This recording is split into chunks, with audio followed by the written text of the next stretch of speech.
Are we ready, Mackenzie? We are good to go. All right.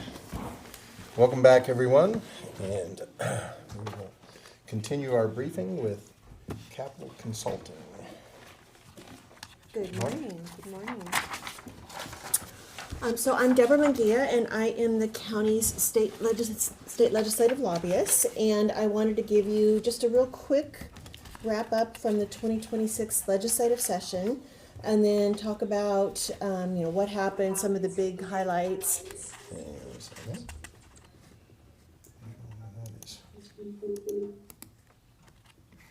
Okay, try it.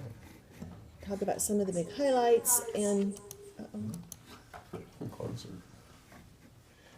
Too many things open here.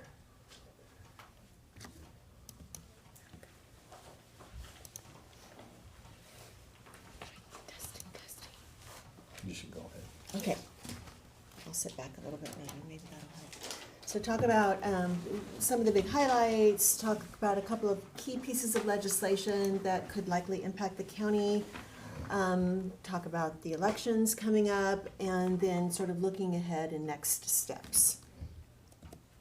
So it was the short session. So in the even numbered years, they do the supplemental budgets. In the odd numbered years, 2027, obviously, they do the biennial budget. And that's when they do a 2-year budget for operating, capital, and transportation. And then in the supplemental, it's a 60-day session. And typically what they do is they make tweaks to the biennial budgets that they passed the year before. And then they do some policy stuff. This year was quite a bit different, actually. So if you'll remember, when they went into the 2025 legislative session, they were talking about a $10 to $14 billion budget deficit, and that they needed to make changes to revenue. They had to make budget cuts, that kind of thing. Well, when they went into the supplemental budget this year, they were also talking about a multi-billion-dollar budget deficit. And so this was a year where they made big policy changes, and they made big changes to the budgets themselves. I won't get into too much detail, but they had to, for example, eliminate the Left One retirement system, the law enforcement firefighters, and then sort of create a new one, but take most of the excess that they had in there and move it into the general fund in order to backfill what they took out of the budget stabilization account or the rainy day fund. So, and then they did the millionaires tax, which we'll talk about in a little bit more detail. So they did some really big things in this short session. I'm not going to go into all this detail, but this is a highlight of some of the big things that they did in the operating budget. They passed an $80 billion operating budget, and they made a lot of cuts to childcare, the transition to kindergarten program. Other cuts were made. They moved some money out of the Public Works Assistance account, but they did backfill that in part with bonds from the capital budget. They're starting to move more money from capital and transportation and operating between the three of them. They used to be very siloed, and they're changing that now. They did not increase funding for public defense, which was a really big priority for counties, and so we'll talk a little bit more about that as well. I already mentioned Left One and the Rainy Day Fund. They reduced GMA planning grants by about $3 million, and they did reduce state shared revenues for cannabis by about $5 million. Of the three budgets, operating, capital, and transportation, capital was in the best shape. So they did authorize $435 million in new debt bond expenditures, and basically $890 million in total funds. They did a lot with the Climate Commitment Act. They made record investments in housing, and that's a trend that I see continuing with the legislature. They're going to continue to prioritize housing, not just putting more money into housing, but also basically telling local governments how they need to do housing. They really focused a lot on cities, but I see that coming into the housing realm, into the county realm as well, in terms of how you need to zone and things like that. And so I expect to see more of that next year. And then on transportation, if you'll remember, when they were doing the transportation budget in the 2025 legislative session, they were talking about $1 billion shortfall just for the current biennium, and then a $4 billion shortfall over 6 years. And normally what they do in the transportation budget is they have appropriations that it's called scheduling. They schedule it out over multiple biennia. And then when they have revenue packages, like the last one was the Move Ahead package, they put money into whichever biennium it's going to go to, and they have the different projects. SR3 Freight Corridor, of course, is a very important one to Mason County. They did the transportation budget a little bit differently this year, and they did not put in any new funding for new projects. Instead, what they did was they prioritized money for maintenance and preservation for roads, bridges, ferries, that kind of thing. As you know, their maintenance and preservation is an area that has really not had enough attention over the last several years, and so they're starting to realize that they've got to put more money into that.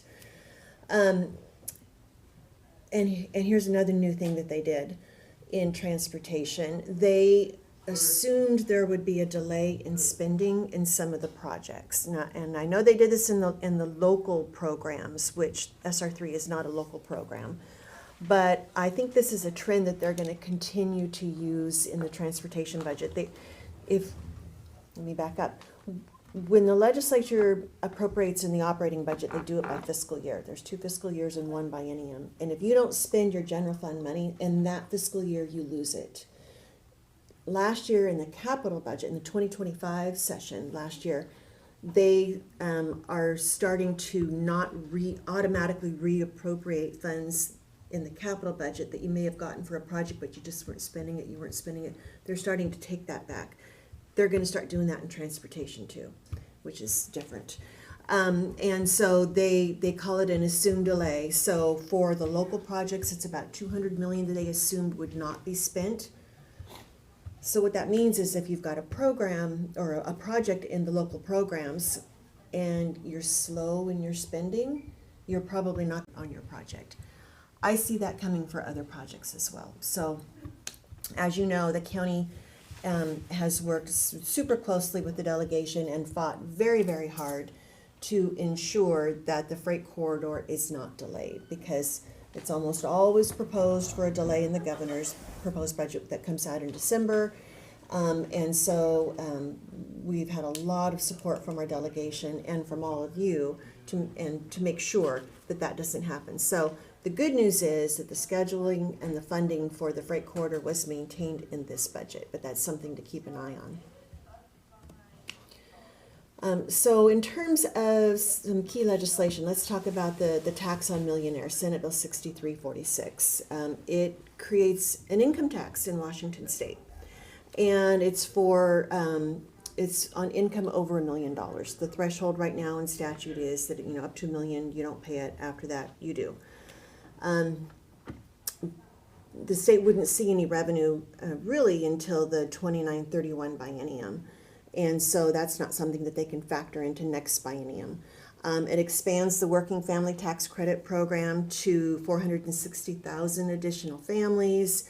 It provides some tax relief to some small businesses. It's characterized as maintaining and preserving investments in K-12 and healthcare and human services and that kind of thing. It provides free breakfast and lunch for all K-12 students.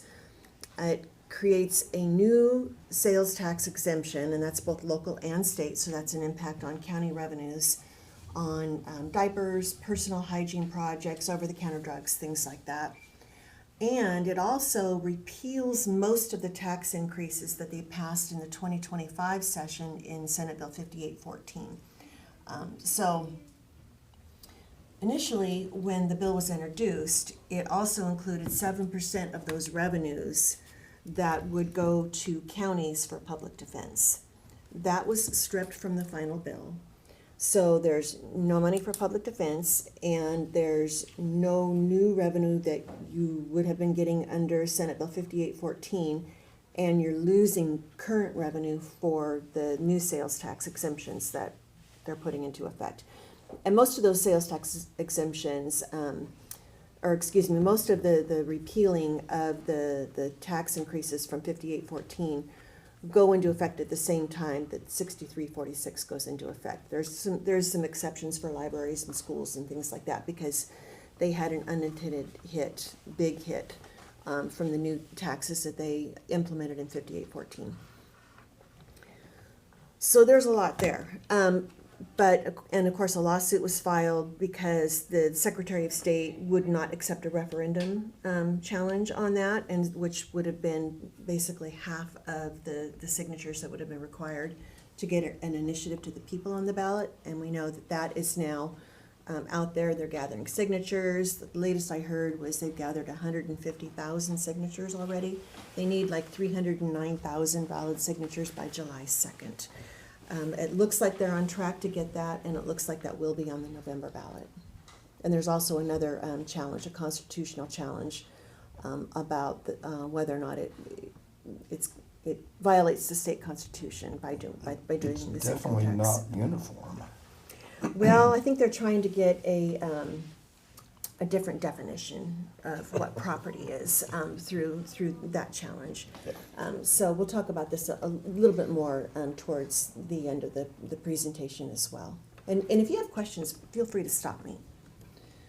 Another bill that affects counties is House Bill 2442. It allows you to create a new sales tax for children and families, although that 0.01% may be an error. There's some discussions now with, was that supposed to be 0.1%? So there may be a trailer legislation on that for next session. New property tax for public health clinics, separates the veterans assistance and mental health and developmental disabilities levies from the general levy, so that if you wanted to implement a new levy specifically on those things, it would free up money in your general fund. It allows additional use of the local REIT revenues, extends the maximum length that a levy lid lift can be approved by voters, so it does a few things there. So in terms of the 2026 elections, of course, the primary is August 4th, the general is November 3rd. All of the state house seats are up for election, half of the Senate seats. There are 20 legislators that have already said they're going to be leaving their current seats. Some of them are like House members that are running for a Senate position, but of the 20, 5 of them are committee chairs. So there's going to be a big change next session of who does what and where. And then another legislator who his seat is not up for re-election, but if he wins his congressional seat, he will leave the Senate, and that's Senator Braun, who is the Senate Minority Leader. So that would be a big one also. And then what's unprecedented is that there are 5 of the 9 Supreme Court justices that are going to be on the ballot. They're likely going to be the ones that decide what is property.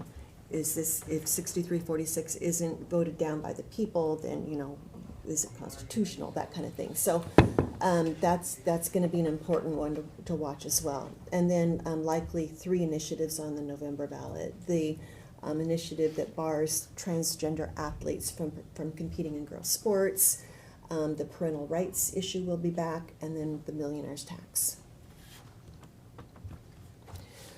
So, what do we think is going to happen in 2027?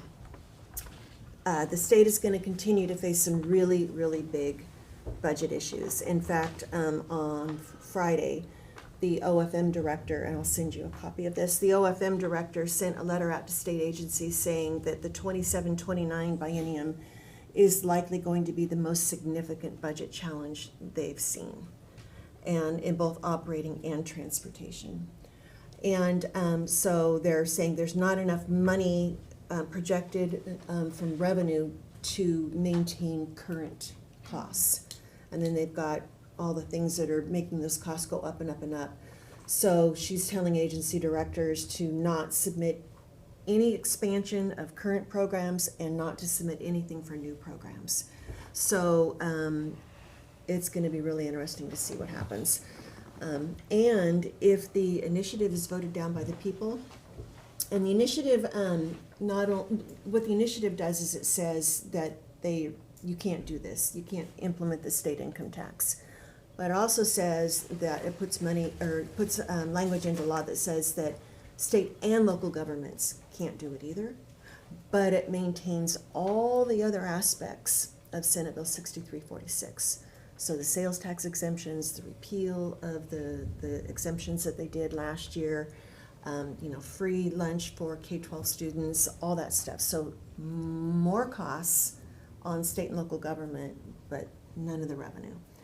So that will really make things interesting.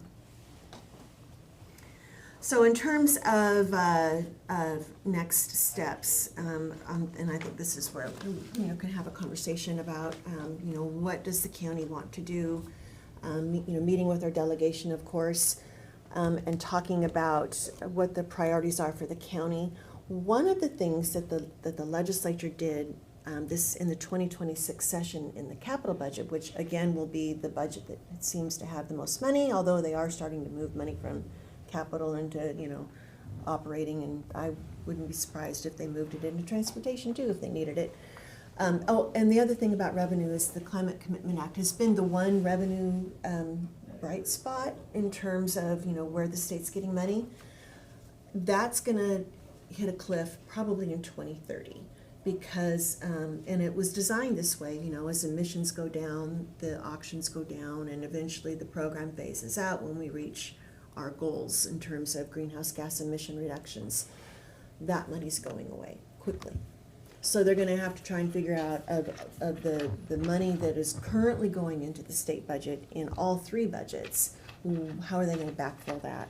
I know that that the House Transportation Committee is actually meeting right now talking about Climate Commitment Act and revenues, and I expect to see that once again there will be some sort of discussion next session on alternative revenue sources for transportation, whether that's some sort of a road user fee or something like that. So that I think that's going to be a big topic next year.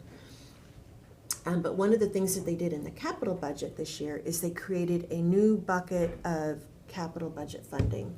So if you're familiar with the capital budget, they have the local programs, but then they have all these other categories like recreation access and different things like that. They created a new one called regional needs.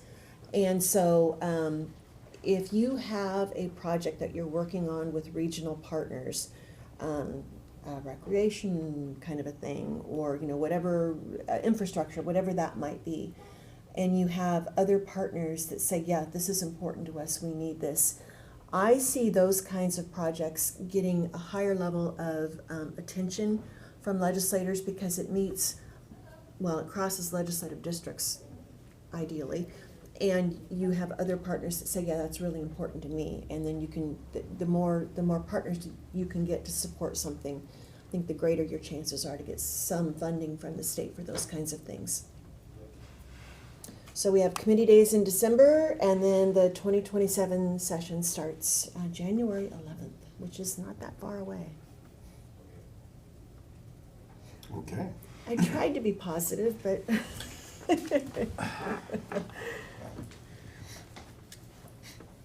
I think you're right. The big change will come based on the Supreme Court.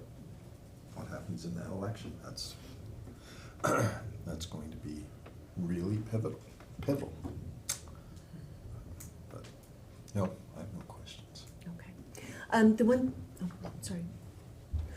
The one thing I did want to just briefly mention is that the Association of Counties has released their draft 2027 legislative priorities, and I'm not sure if you've gotten that or not, but they're of course looking at county revenue.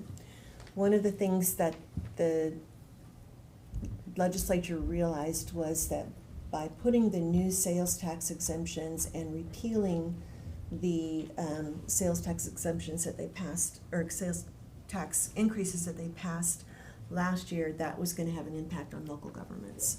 And they didn't put anything in the bill itself other than in the introductory statement of it's our intention to provide some funding to local governments to backfill this. They did put something in the budget notes, which is, budget notes, that was like a $200 million promissory note to local governments to backfill some of the impacts to local governments from this. That's not enough. That's not anywhere near enough. That for counties and cities and transit associations, transit authorities, they rely very heavily on sales tax as well. So that's going to be one of the priorities for WSAC, is to make sure that there's money put in the budget for that. And then looking for a new way to provide revenue to counties, because the current system is just, it's not working, and we all know that. And also public defense remains a high priority for WSAC. What they've done in the past is they've had one bill that talks about revenue and policy. They're going to split it up into two different bills for the next session. They're going to have a policy bill. Sometimes the policy bills can pass before the money actually materializes. But they're going to have a bill that one of the elements of it is going to be to allow the Office of Public Defense to contract with counties to do their public defense. So that might be something that we see. And liability, tort reform. Senator Dinger had a bill that did not pass last session, but a big portion of the state budget, I think $1 billion, was to address the state's needs for tort reform. So I expect that to be a big topic again next year. And WSAC is proposing to make that a priority.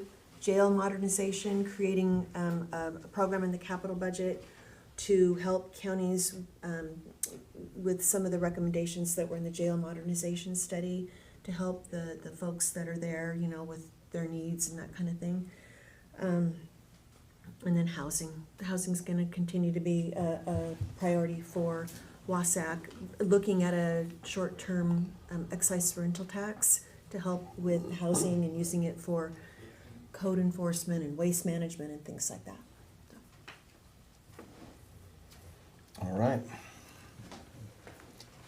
If you can get them to flip their schedule upside down and do their budgets first and then work on what they have to spend, that would be great. I'll do my best. Yeah. Okay. Work on that spending problem. Yeah, exactly. Because we decide what we want, and then we figure out how to, I used to do budgets for state agencies, and that's how we did it then, so, yeah. right, Okay. thank you. Thank you. Thanks. All right, next up, Dan, you're the next contestant. Thank you very much. Good morning. Ready? I'm ready. Good morning, Commissioners, and thank you for the opportunity to share about the great work that WSU Extension and their Noxious Weed program And who the does. heck are you, Dan? I'm Dan Teuteberg. I always miss that part. I'm Dan Teuteberg, Director of WSU Extension, Mason County. Oh, I'm Heidi Steinbach. I'm the program coordinator for the Noxious Weed Control Program. Yep. A few times a year, we give you our program report. It was in your packet, but I just want to highlight a few things, and then I'm going to let Heidi share a little bit more in-depth detail about the noxious weed work that she's been doing. Master Gardeners have wrapped up their plant sale. It's always the big event of the year for them. They sold over 6,000 plants this last year, so a new record for them. Our Small Farms program is offering our septic workshops coming up as well, June 18th in Matlock, July 16th in Hoodsport, and August 13th in Belfair. Those are always surprisingly very well attended and extremely educational on people who either have septics or need to fix their septics and things like that. And that's in partnership with our Mason County Environmental Health Program. And then near and dear to my heart, 4-H, our 4-Hers are headed to Pullman in a few weeks for our teen conference. They'll be teaching 2 different sessions there on the Dementia Friends program that they have as well. So I'm pretty excited about all the great programs that we have happening here in Mason County. And obviously the Noxious Weed program, we're going to do a little bit more detail about that today. Yeah, so I'll give just a brief overview of the work we've been doing. We've had a really good start to our field season. We've been very busy. We have our noxious weed specialist up and running, Alex Vasseur-Landriault. They've been working out very well, and we've posted our inspector position recently. We are hoping to have that filled soon. We're working on surveys and notifications for noxious weeds on various private properties and public properties. So we're surveying, documenting, and then notifying landowners when they're found. We've had some community education and outreach events that we've participated in. And then we've also been working on our special weed control projects. Some of these are grant funded and some of these are just general landowner assistance projects that our program has taken on. Our current survey and control work has been focused on poison hemlock, giant hogweed, shiny geranium, perennial pepperweed, perennial south thistle, orange hawkweed, and knapweeds. This is not an entire list of weeds that we're working on, but just the main focuses at this point in the year. And we are starting to work on our survey and control for tansy ragwort, which is always the busiest point of our year. Outreach events for 2026, we've been very busy with that. We had a Rotary Club presentation that we did at the request of the Rotary Club. That was great. We talked to them about noxious weed control laws, and they also wanted some information about our weed control projects. So we talked about our different specific projects that we have going on. We had a booth at the Master Gardener plant sale. That was a great event. We provided free information on noxious weed identification, the impacts of weeds, and some free resources like booklets and trifolds. We had a weed identification and control workshop at the Catalyst Community Garden. This was a great event. We walked the garden and taught people that attended how to identify some weeds present and then did some demonstrations on control techniques that you could use for those species. We also supplied materials for the Pickering Community Plant Sale so they could share that at their event. And then we've worked with Washington State Parks to do a few events. We had a weed control and identification nature walk at Gerald Cove State Park. So we walked the site, we looked at different weeds, and we did a demonstration. And then the last part of the event, we brought the Scotch broom pullers and we showed attendees how to use those. And then we cleared Scotch broom from right-of-ways and trailheads at Gerald Cove State Park. And then last week we met with the Friends of group for Schaefer and Lake Sylvia fossil, and we did herb robert manual removal there, and then we found shiny geranium while we were present, and so we did control of that while we were there. Shiny geranium is in the same genus as herb robert, so it's another weedy geranium, but it's not as widespread in our area, so it is a high priority for us to try to eradicate it before it spreads further. And then at this point in the field season, our weed control projects we've been working on are at state parks. The main ones we work at are Belfair, Lake Isabella, and Potlatch. And then we've been doing our invasive plant inventory, prevention, and control projects at Olympic National Forest. Two highlights for that project this year is that we have received a small amount of additional funding for weed control in the Cushman area, and that's associated with the Bear Gulch fire. Often after fires, there's lots of traffic, people coming in and out, so it's a great way for weeds to move in. So we're doing control work associated with that area. And then while we were working there, we found false brome at Big Creek Campground. This is a big deal because false brome is a Class A weed and it requires eradication. And when our program found it, it was actually the first time it was documented in the Olympic National Forest. So that was a significant find for us. And it was actually the first time that we know it's been documented on the peninsula. But since then, they found it in Duckabush Campground. So we think it's elsewhere. And then we're working on our giant hogweed Class A eradication project. That's been going well. And then Class B designate control work has been focused on poison hemlock, lesser celandine, perennial pepperweed, diffuse knapweed, and shiny geranium. This isn't everything we've been doing, but these are just some of the highlights. Yeah. So do you guys have any questions? Only about Scotch broom, since Yeah. that's been so prevalent. Yes. Can you tell the citizens when's the best time to get rid of those? Because I know once the seeds, you pull them, but they've left seeds in there. They're Yeah, gonna be back. Scotch broom is so challenging. So,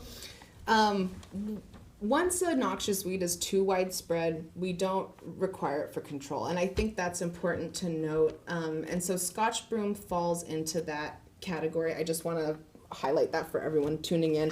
So it doesn't require control, but we always encourage people to control it because it is such a problem. And our program does a few different things. We have some control documents that we share with people. We'll also do site visits at the request of landowners, and we'll talk them through a control strategy. We rent the weed wrenches that work really well to remove it, and then also for free. It's a free service. And also we've released biocontrols they're little insects that eat the seeds of the Scotch broom plant. And believe it or not, they're actually very widespread in our area. And so they're not going to do anything to control seeds that are already in the soil, but they are actively eating seeds that are in the pods right now. So that's reducing seed set. So I just wanted to mention all that first. What we recommend, with noxious weed control, the recommendations can really vary depending on the site uses, how much you have, if you want to use herbicides or not. All of that really needs to be figured out while you're designing a control strategy, so it can be very site specific.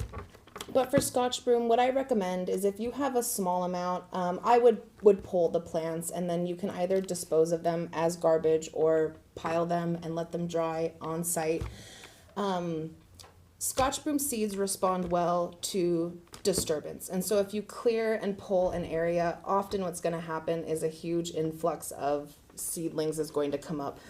So to get long-term Scotch broom control, one of the most important things you need to do is replanting the area, because that's going to reduce bare ground and disturbance, and you're going to have vegetation to help outcompete the Scotch broom and reduce what comes up. So I always mention that you really want to replant an area once you've cleared.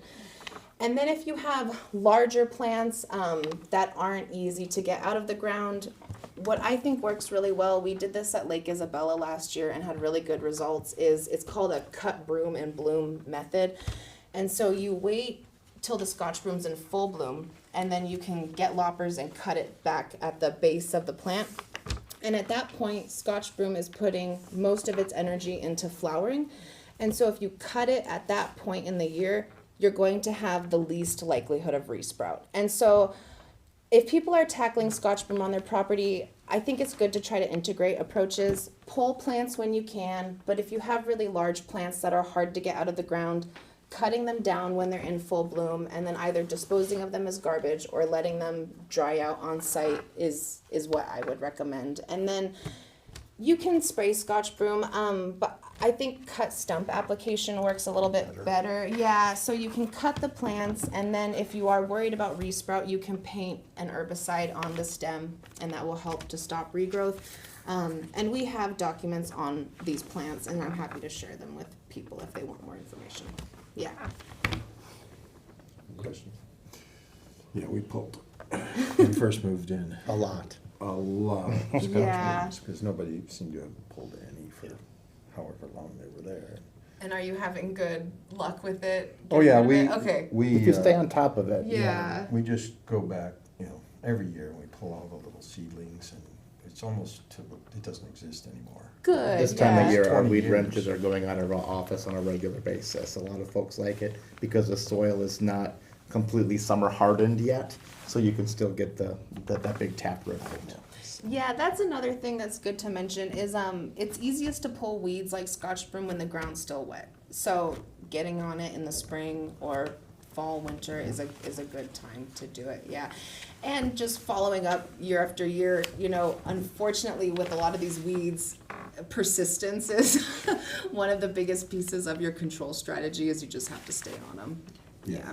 I mean, they still pop up, but Yeah. it's a minimum numbers, but. Well, I'm Good. super excited and super proud of our staff who do great programs in the community, trying to be responsive in all areas of the county to the various needs that we have, and I appreciate the partnership that we have.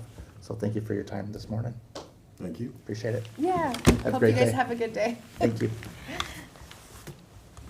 All right. Loretta. Do you have yours? I can email you. Here. Sorry, I should have brought one. Morning, Good morning. Loretta Swanson, Public Works, Utilities and Waste Management Director. Happy Monday. I didn't wait till you sat down. I know, moving it along. One item this morning, Commissioners, that we're requesting to put on action, and this is follow-up to the proposed code change about authority for water leak credit. So hopefully this meets the I'm supportive. objective. Yep. All right, that is it. That's a long one. I know, that was a long one. Thank you to Stephanie for her rewrite and getting that together. Yep, I like it. Yeah.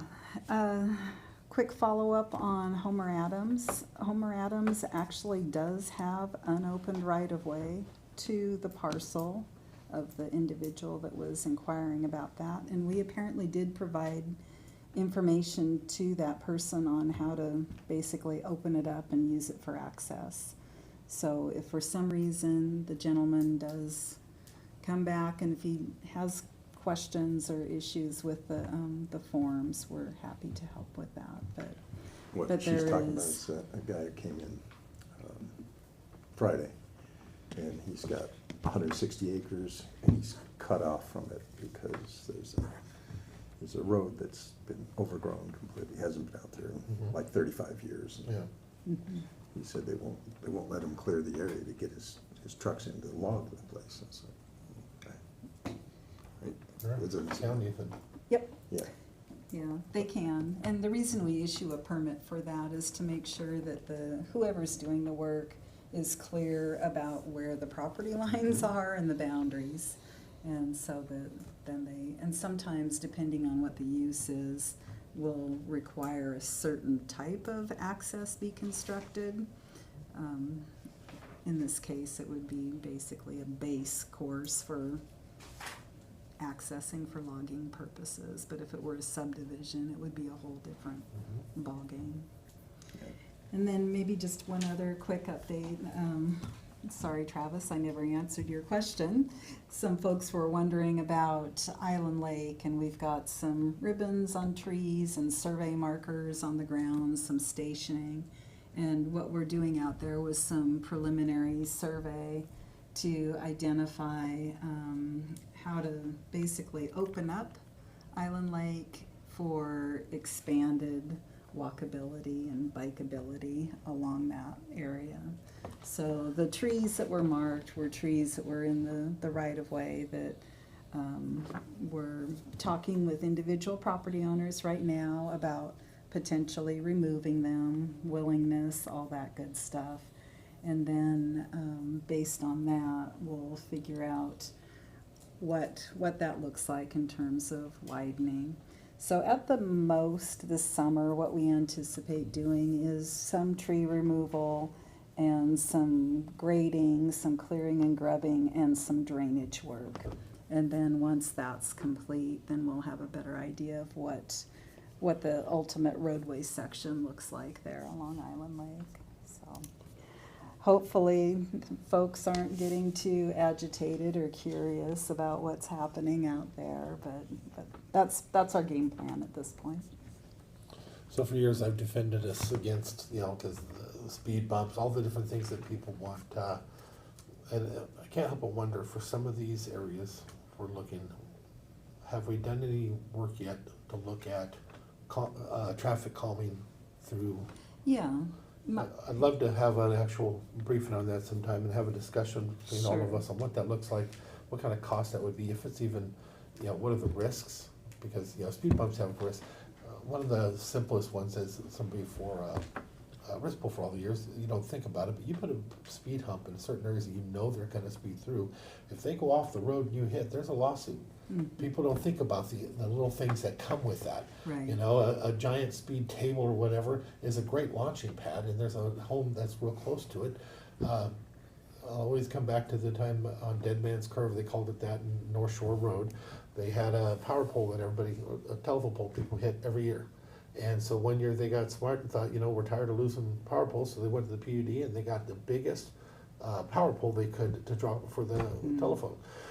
Somebody hit it that year, they broke it, but they also died, and then everybody got sued because they put an immovable object in an area where they knew it was going to be hit. Yeah, and the So clear I always keep that stuff in mind when we're going through, but I'd love to have that conversation because we have so many different areas that as we start to go over and redo these areas, might be a time for doing something like that, if it's viable, if it's, Yeah, and how it functions. So we had this conversation this morning.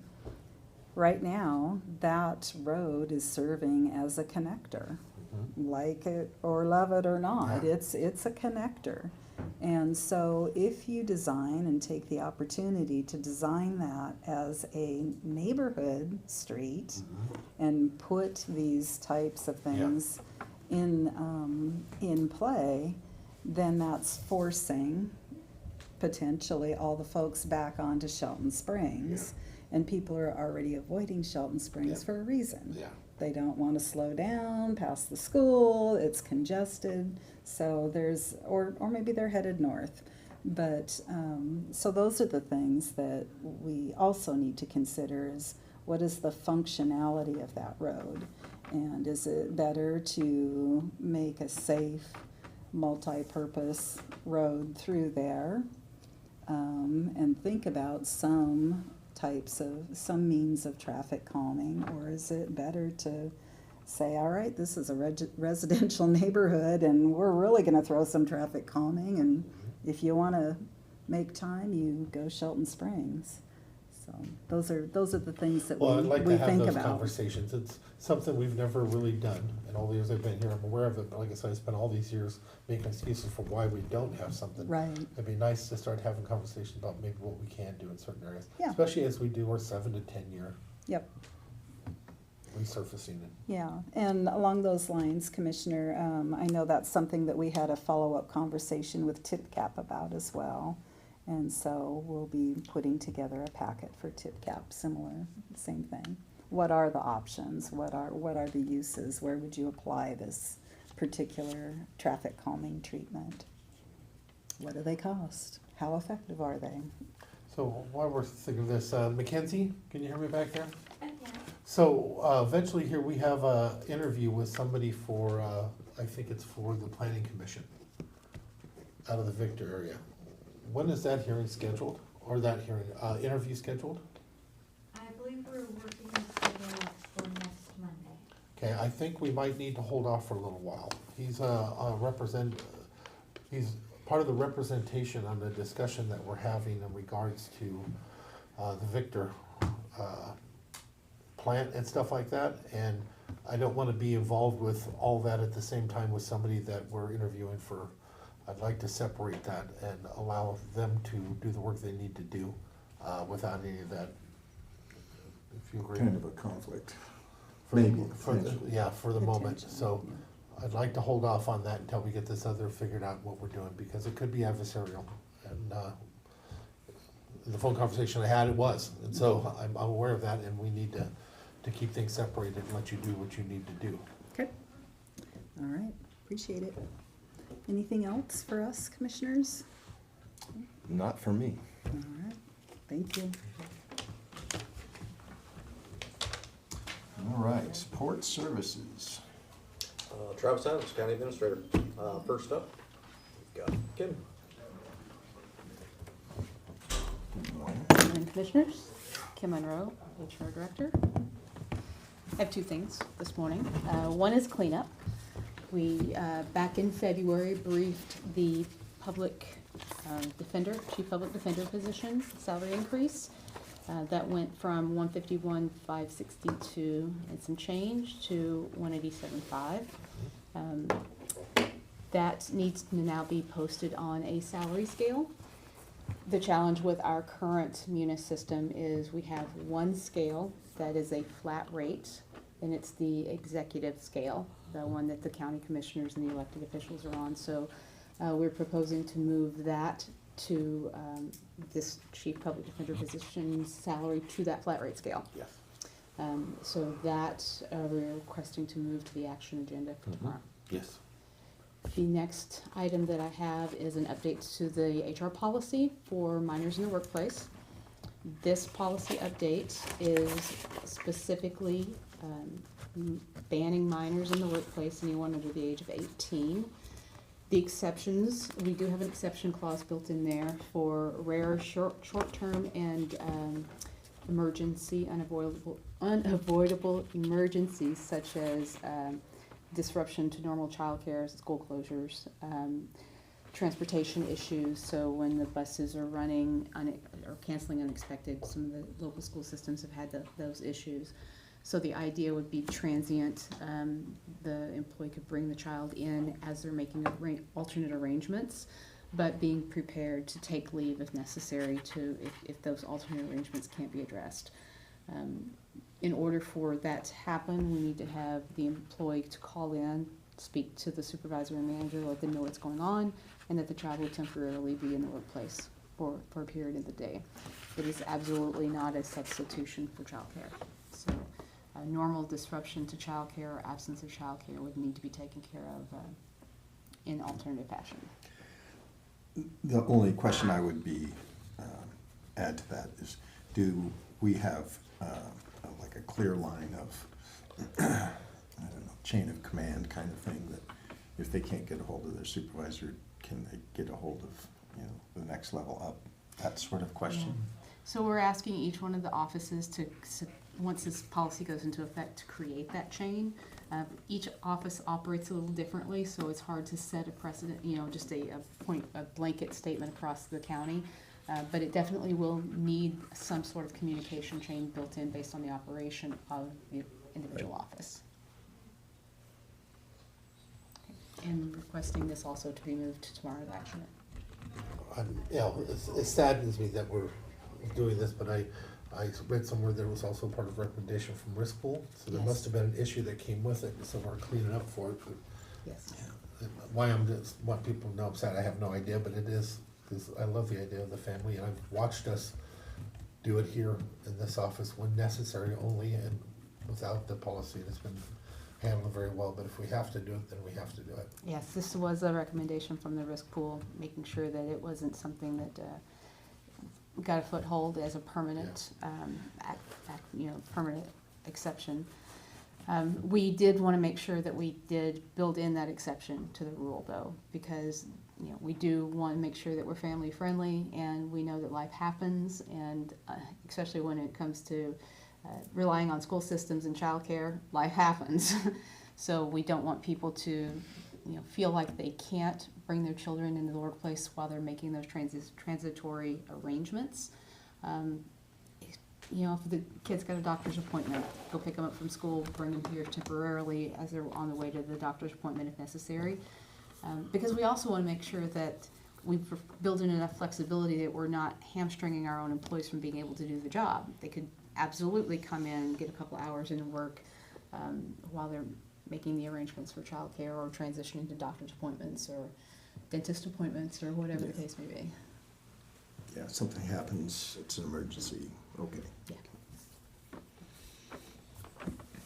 Okay, that's all I have for the day.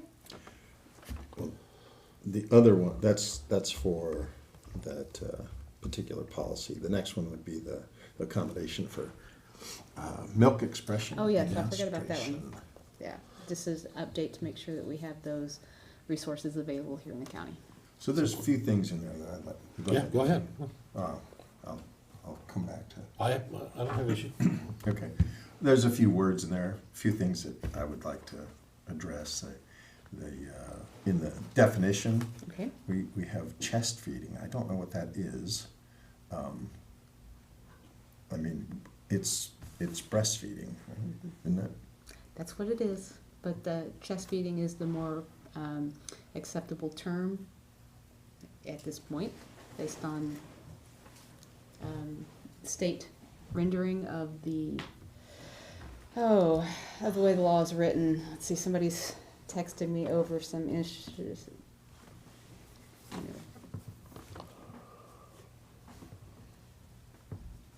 Okay, one of my staff were sending me a notice about previous objections to this. Nicole's actually texting me right now, giving me some background on it. Okay.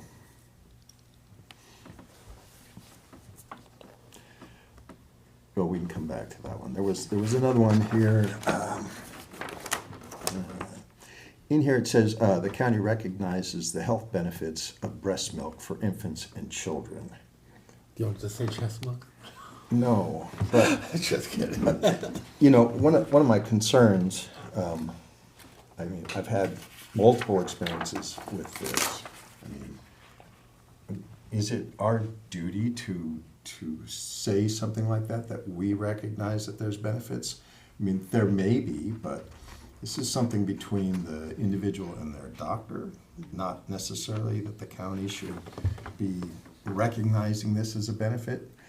You know, I mean, are we going to make people feel bad when they are not able to breastfeed? And it's like, oh, you know, I just have concerns about what we're saying as like we recognize that this is a benefit for the child and the individual doing it. It's like, okay, that's really not our role. Is that a requirement, or, because I'm with him, simplicity, less is more? So our policy's written off of the almost verbatim for the RCW. I don't think that there is a requirement that we follow the verbatim language of the RCW, but the concepts need to be in our policy. As far as the recommendation as to whether it is or isn't something that the county wants to recognize, we do have programs in, women and infant health programs within the health department that have already used that language. So that was really, from that perspective, the county is already saying it recognizes that can be a benefit. But, again, if it's not required, I'm comfortable with removing that, because it is a statement, it's not, it shouldn't be part of a policy as a statement if it doesn't have to be. So I agree with that, how you would handle that. Now, if it's required, which is what my question is, then I would want to touch it. But if it's not actually required, and it is our choice, I'll support. Well, I'll go back to the drawing board. Just remove it. Yeah, just cut that part out. Take another cut at it and see what we can and can't clean up, and then bring it back. Yeah, I understand the rest of this in protecting, mother's right to do all that. That's all fine. I just, I can tell you with our third child, this is, too much information, but, my wife's milk didn't come in that time, and so we were literally starving our child for 2 weeks before she just passed out from exhaustion because the baby just cried and cried and cried and cried. Well, I finally went to the store and bought formula so she could sleep, and it was like, she just, once she got some food in her, she was, So we learned, it's like, oh, this is not always the best. Yeah. The guilt that comes with it when they can't is something I'm aware of. Yeah. Yeah, and that's really one of the reasons I'm bringing this up. Yeah. Well, no, and again, the simplicity of how we do business since you've been here, I think we usually agree on the type of thing. If it's not necessary, it shouldn't be there, and we can take it out. Let's move on. Okay.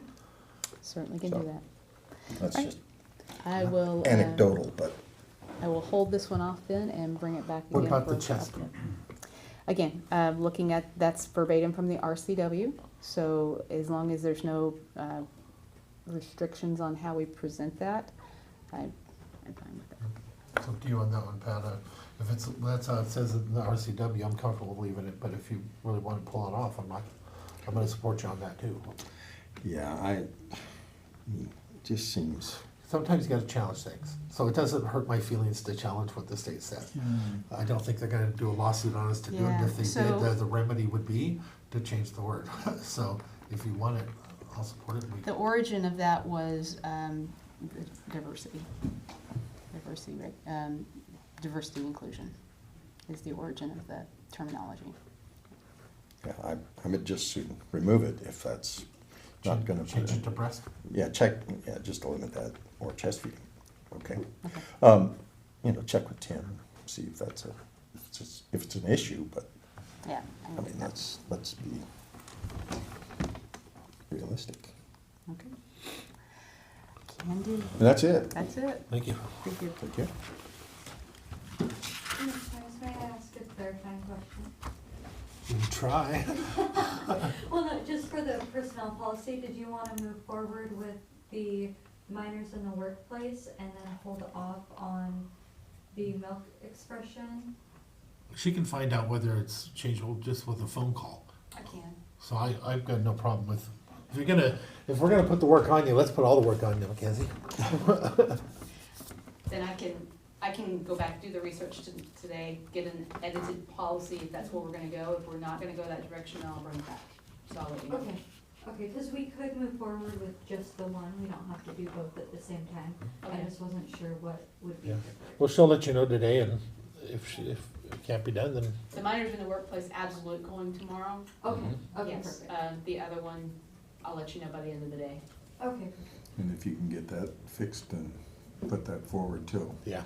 to tomorrow as well, if it okay. gets adjusted, if not, if we have to. Have another discussion on it. Yep. Okay. Thank you. Yep, Who's back to me. next? Yeah, who's next? Yep. So as the commission is aware, we went through a pretty lengthy process of putting together .09 procedures so that we had What about Nicole's? Oh, well, I forgot about I'm up Nicole. here, sorry. I figured since she was sending text messages and didn't chime in that maybe she wasn't going to. Sorry, thank you. I just, so what I put on the board is, so on the 26th of May, we received an amended complaint for, a case we already have. I think we received back in January, and the amended complaint names 3 additional county employees as defendants. Actually, one of them is a former county employee. So I'm just presenting the request for defense and indemnification for these 3 individuals to be placed on tomorrow's agenda for action due to the timeliness of this process. Including the one that's no longer with us? Yes, they were working with us at the time of the alleged incident. So they're being included in this. And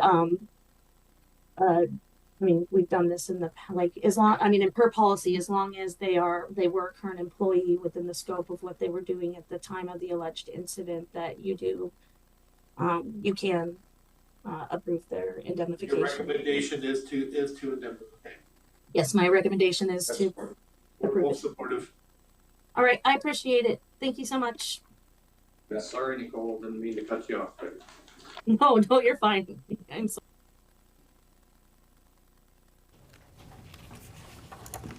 Oh, I think it's to me. No, it's you. So, once again, as you remember, we went through a pretty lengthy procedure going through and putting together procedures for the .09 funds, how to apply, how to review those application packets and all of those things. We did receive some requests for funding before that procedure was done. And so the request was made by the commission to come back and revisit the ones that we have. I have 3.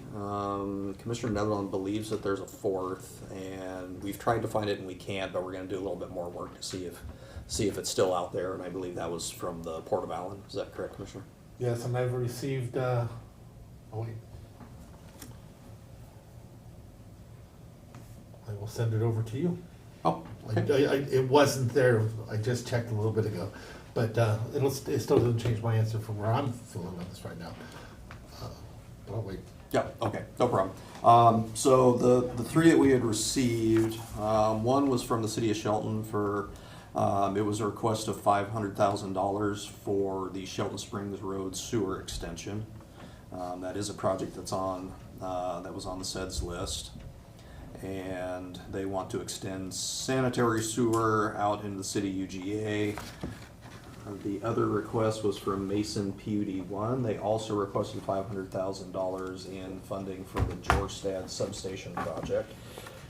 This is a project that the board has supported in the past through letters for grant funding and other things. And then the third request was from Mason County PUD 3. They requested $1 million in funding for the Goldsboro switching station, which is a major project that they're working on right now for growth in the Shelton urban growth area. So I'm just circling back on those 3 requests that you've seen in the past for whatever discussion, recommendations, or anything that the commission should entertain. All right. Okay, so my personal belief in all this is I sent it over to you. It looks like it was sent over October of 2025. Okay. On the other end, I would like to see that one get funded, but I'm okay with, not for the moment if we don't, but I know that for these big ones, we just did almost 400,000. We need to see where we're sitting right now. We need to see what our own projects are that we have, because we have a pond that needs to be fixed. We have some other things that we may need to look at purchasing for spray field, because apparently, according to Loretta, we're at our capacity now. And so we need to be actively working on those, so we need to see where our own dollars are going. So although they had that in beforehand, we've already decided to spend money for this year, so I'd like to wait and see what our own weights are. But I would support the other one, the small $50,000 one. I think that's what it was, the 35, like we had for the Port of Greatview, so it was just an equal out thing. Yeah, my only serious comment was PUD 1 is asking for $500,000 for a $12 million project. PUD 3 is asking for $1 million on an $11 million project. I was like, wait, that seems out of balance on those two things. But I agree, we need to look at what we're going to be spending on projects we have to do. We don't really have an option on. So I think we can hold off on this for a bit till we get more information back from Loretta. So perhaps maybe we have an actual, using our new platform, our new thing and everything we maybe set something up for October, September to actually look at it holistically. Okay, yeah, the application period for next year's funding is open now, so entities can put in those applications, and then it'll go through the review process, and I think the timeline would be basically what you're talking And about. I think that's where I support you there. Okay. Except for, I would like us to consider, because they did put it out there, I thought we were gonna move forward, they thought we were gonna move forward, but then we stopped everything at that last moment. And you got it now, so now we'll take a look at it. I couldn't bring it forward because I didn't have it either. They've been looking for it, but Yeah, I'll bring that remember one we back. stopped it just at the last moment. And there was a comment at the time that it wasn't on the SEDS list. That's one of the things that stopped us, but then it turned out it was on the SEDS list. So just got caught in bad timing. Yeah, I'll bring that one back next week, just like I brought these ones forward, so that you can consider them as a commission. And then the other thing that I have is the proposed resolution for the wake boat committee.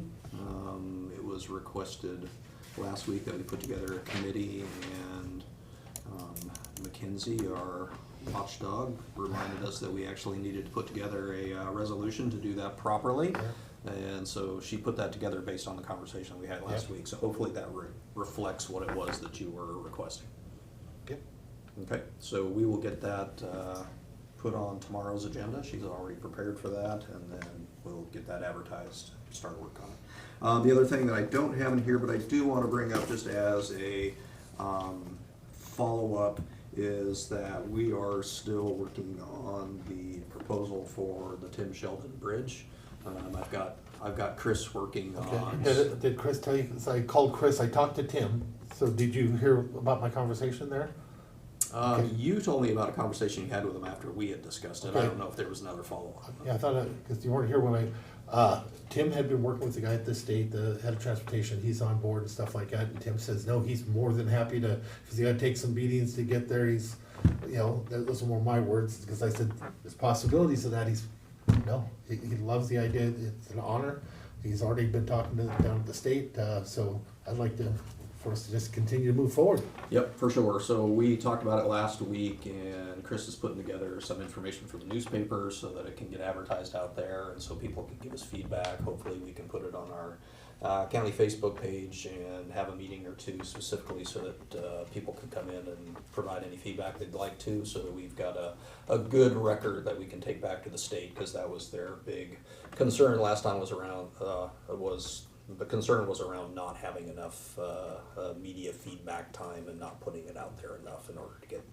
get amount of feedback that they consider to be adequate. So I just wanted to let you know that we're still working on that and actively moving forward on that project as well. Appreciate it. And that is all I have. I have one comment on the Wake Boat Advisory Committee. I didn't see any language in there for what we might do if we didn't get anybody for one side or the other from a specific, district. There we go. All we have to do that is put the word, we will endeavor to do one per. If that's, Yeah, just put that word endeavor, and that allows us to Okay. do what we need to. Good point, good catch. Yeah, that's, Yeah, I'll check and see exactly what the words are, make sure it reflects that. okay. Because, we don't know who's gonna apply for, Yeah. And hopefully we'll be able to just reach out and ask some of them and stuff. We've had those people that participated, and there's Well, some and- knowledgeable people in there. we wanna accelerate the time frame Yeah. on when they start meeting, so we gotta do this pretty quickly. So, I didn't wanna have that be a holdup, we're waiting on some, Nope, good. a It's positive call. or a negative from. And quite often, we put that in anyway, and things, that's one of the things we do to make that, so it doesn't hold us up. I like it. That's all I have. Alrighty. So, let's get into commissioner discussions. I have something to discuss, so let me see here. I think I need to. That's not appropriate.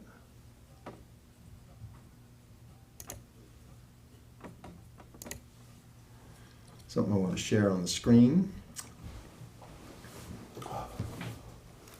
Let's see if it will open up for me.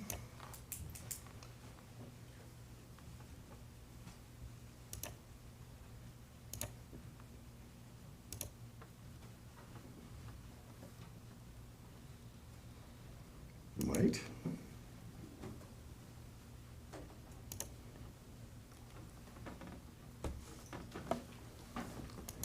Now, Mackenzie, I probably need to shut off my audio.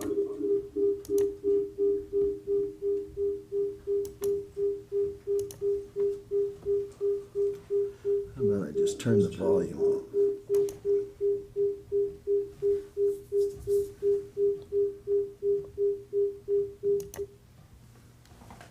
That'll do it. I've got my thing shut off, but it's not working. All right. Share my screen.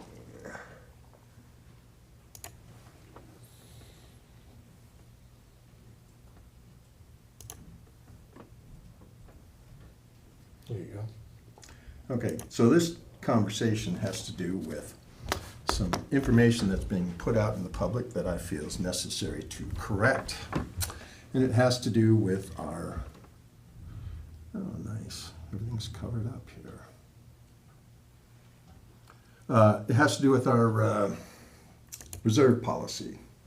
So if you look at that, this is our reserve policy, 2025-067. How do I get this out of the way? I don't know.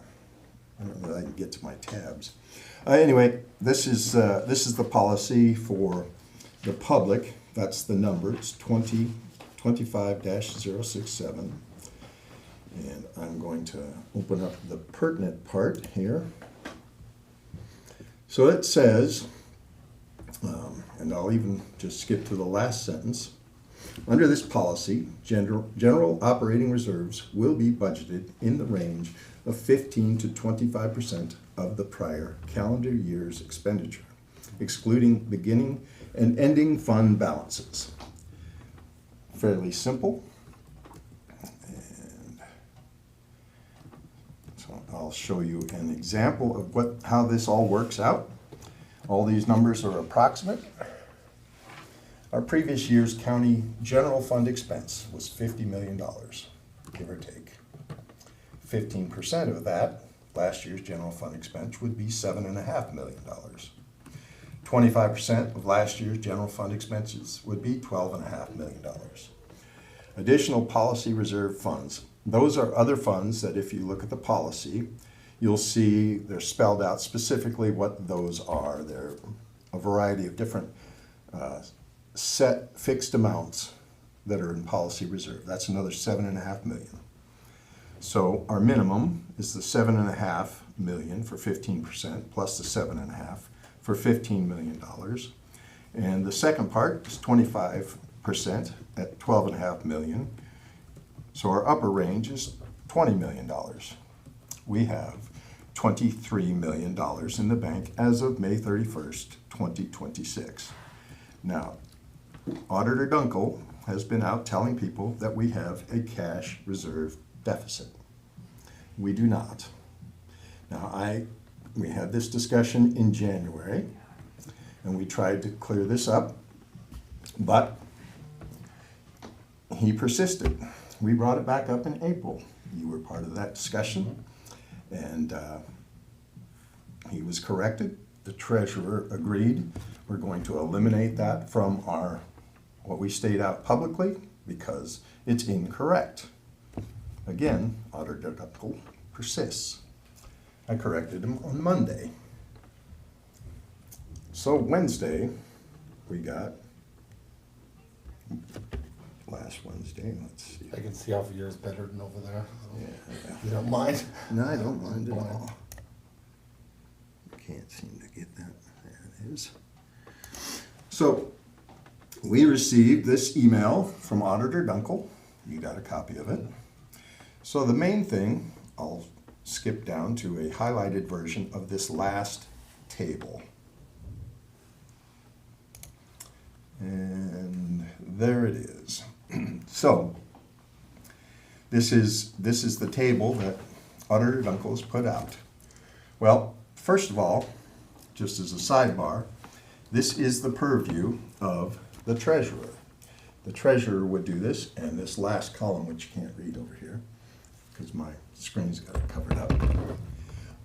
That's where he's laid out a deficit reserve.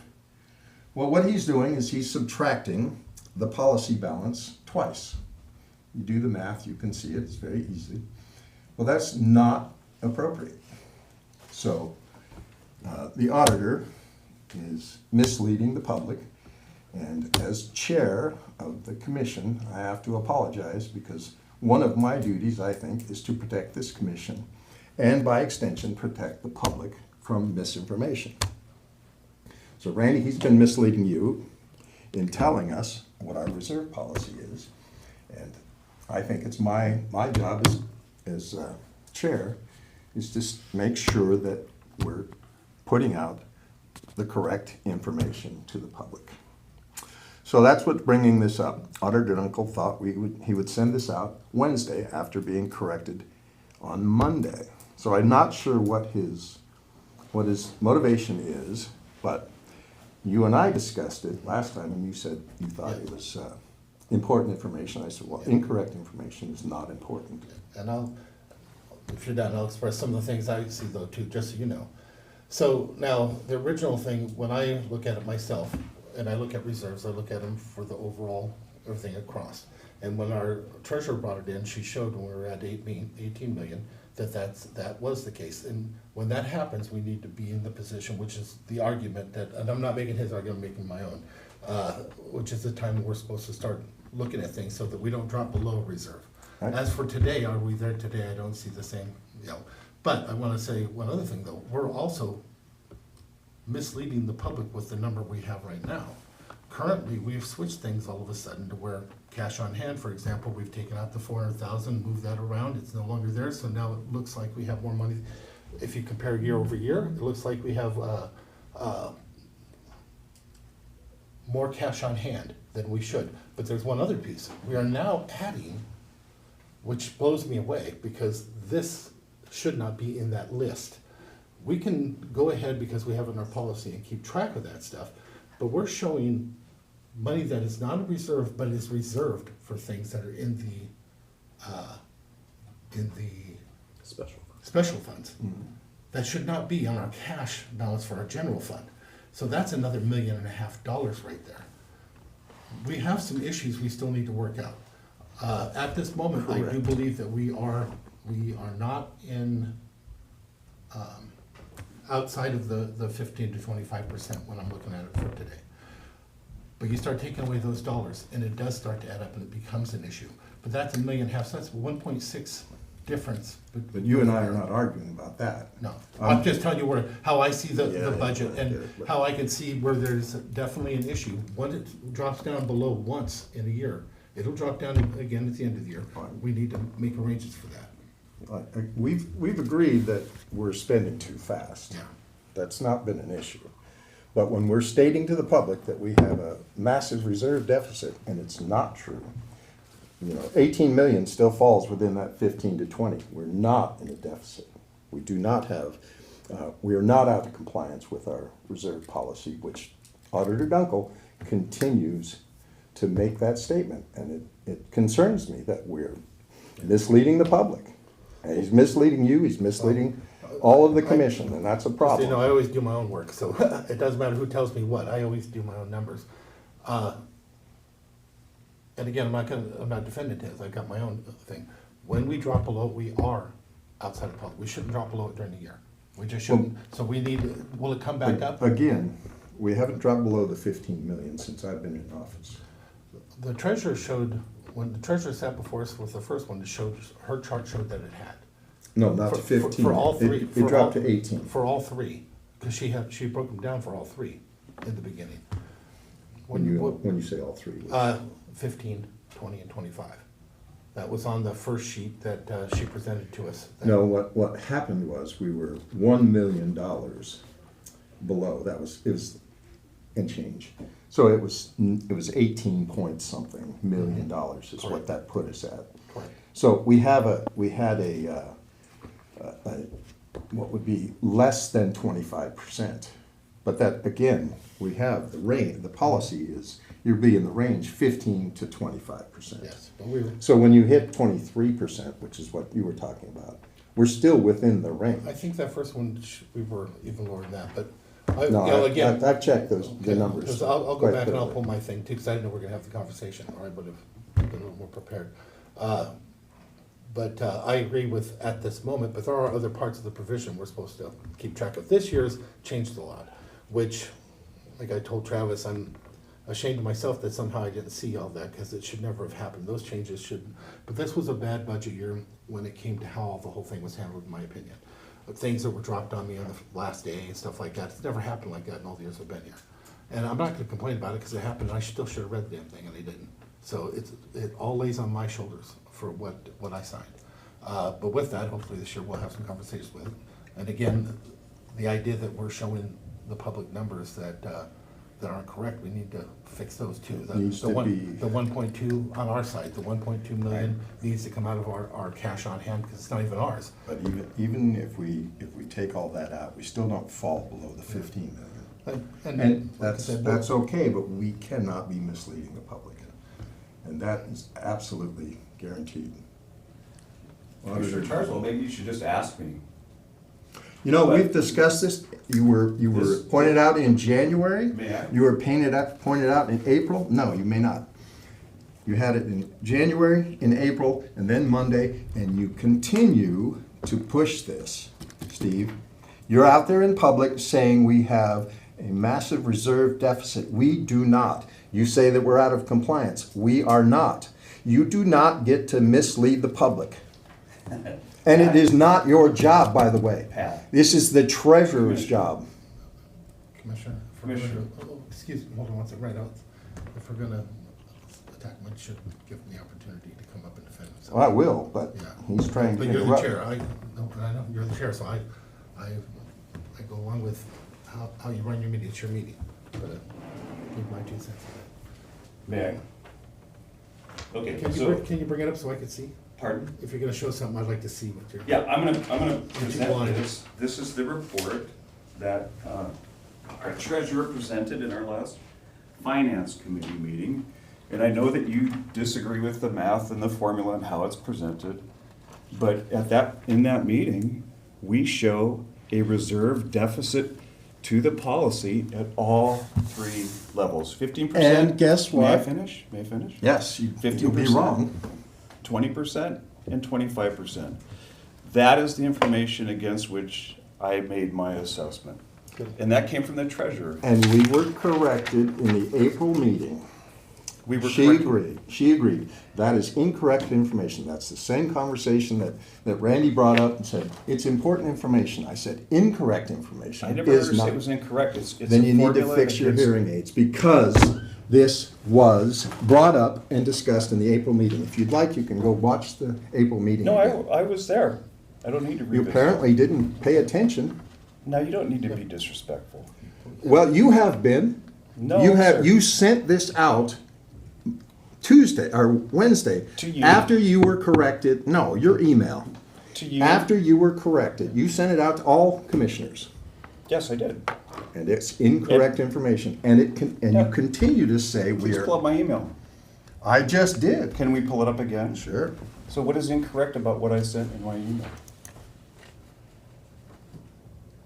Well, that's, And I've never used the term massive, by the way. That you're being dishonest with that, I have to say. So, I've never used that word. But let's go back to the email. It was pretty simple. I just said, here's the latest data as of May 31, 2026. I showed the burn line for, or the trend line for the current expense cash balance. That comes straight out of Munis. I'm not So- making that up. take a look at that first, that last column there, see? Yeah, I just did the same formula, the same math that the treasurer uses in No, conducting. you did not. You're using the one that was in there that was incorrect, that we corrected in April. Same We spreadsheet. discussed it in January and said, this is wrong. She reproduced it in April, and then she said, oh, this is wrong, I'm going to pull this So you're out. saying that Treasurer Lisa Frazier has been wrong for her entire term because that was the same information that's been presented in Finance Committee after Finance Committee after Finance Committee. Commissioner, One second. I was, I became the chair in January, which means that's the first time that I got to be in the finance committee. So in January, I saw this and said, this is wrong. The math is simple. I don't know why you would subtract it twice. Now, I can't speak for Treasurer Frazier, what she did, what she's been through, am I saying she's wrong? Yes, if she's using that number, she was incorrect. Now, I don't know why it wasn't caught, I wasn't there. But it is incorrect, and the current treasurer, the one that matters, she agrees that's incorrect information. She said she would pull it out, which is not something we're going to tell the public. Now, you've decided to keep putting it in there because you believe that's what it should be. That's not right. I have corrected you multiple times, and you still continue to mislead the public. It's not your job to correct me. so It is when you're wrong. if I can now, if you don't mind. It's my job just to present. I'd like everybody to hold out for a minute if you don't mind. So, this is devolving into something I'm not a fan of, but let's get back to this for a second. In that, what we agreed on was that it was gonna come out, she wasn't gonna use it anymore. Not that it was wrong, she couldn't. No, it was wrong. But that's what you said, but I'm telling you at the time, she couldn't defend it. That's why it was gonna be taken out. So just so you know, but the treasurer still is one that put that together and presented that. Right. So they can do it. I wanna remind you, the same as me, he's entitled to his opinion. I'm entitled to mine, you're entitled to yours. It doesn't make it, something where you have to go to work. You're entitled to be able to sit there and explain your position, just like I would mine. But it is on there, and it was something that was presented to us. Can you take that back? Yeah, Thank you. and that's again, But- the basis for, But which I again, make my hold assessment. on, if you don't mind, right Yeah, now, yeah. it's discussion between us. Nothing personal, I just trying to bring it back into the commission. No problem.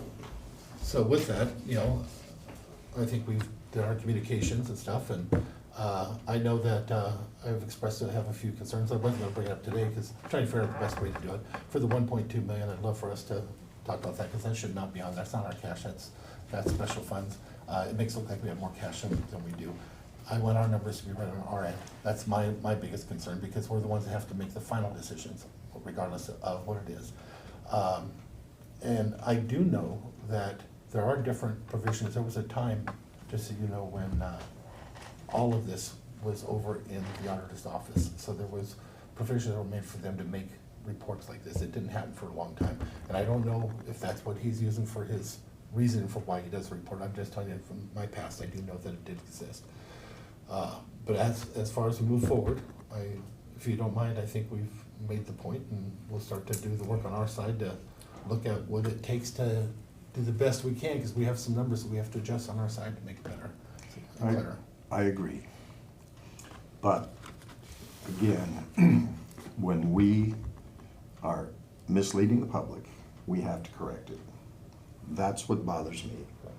And And we're allowed, this is our venue That's to right. make our statements. That's the only time I can make this is, I can't communicate with the other commissioners unless it's sitting in this briefing, It so. sucks. I'd love to sit down with you one day and just go over these notes, but the public don't realize we just can't do We that. can't do that, so that's why I'm bringing this up to the public. This is the simple example. You can't get it more simple than this. This is what the policy says. But again, he was using his stuff off of what the treasurer said, and we'll get it worked out between us. I don't think, I think we all agreed that piece will be removed from the future stuff. And I didn't present that to the public. I presented it to you guys. You are the one who now is presenting it to Mr. the Auditor, public. if you don't mind, I wanna, You're presenting to the public that we have a reserve deficit and we are out of compliance. You've done that multiple times. I have I've said heard that. it from, and that's incorrect information that Based you, on- that's incorrect. And in April, that was corrected well, in April, we decided we'd remove that. We didn't. because it was incorrect.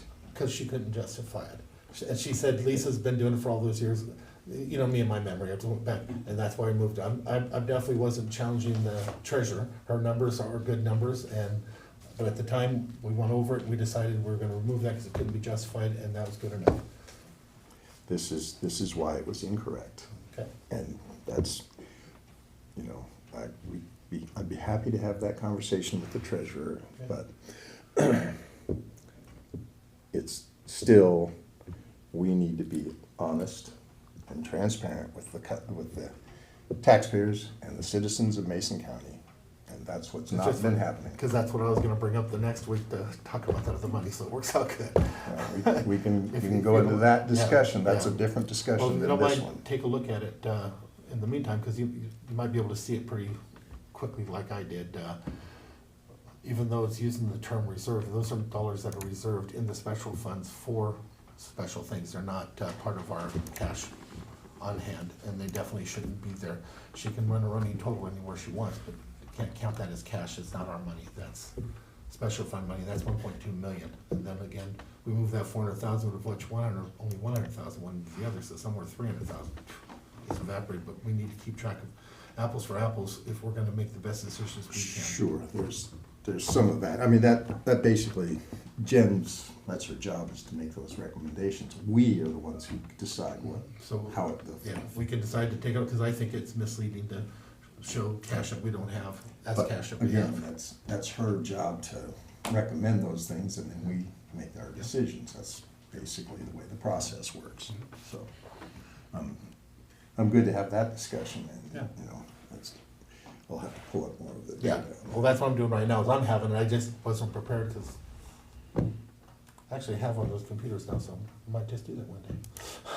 Pull it up. One of these? Yeah, mine has not been one of these the whole time, so. You have a laptop, or? I have one of these now, exactly like that, so. Can you come into the office, but I just prefer the paper. I write notes and it stays in my memory forever. I see it on a computer screen, it just doesn't. You want to schedule that discussion and have it tomorrow, or we can't really have that? Yeah, which part? The full discussion on that 1.2 million. Oh, we can just have it on Monday. I just wanted to bring it up. I spoke to our administrator about it, but wasn't just prepared to bring it up. We can have it in the meantime. He may be able to have it with you. He understood it pretty clear when we were talking. So he may be able to explain it to you and what I'm thinking on that. Just so we keep track of our numbers for apples and apples. I just need to pull up I got you. the data for. No. Yeah, see, you're the opposite. You see it on the computer, it sticks. Me, I write it on hand. Okay. That's all I have. That's all I've got. So, So Chair, I move we adjourn. we are adjourned.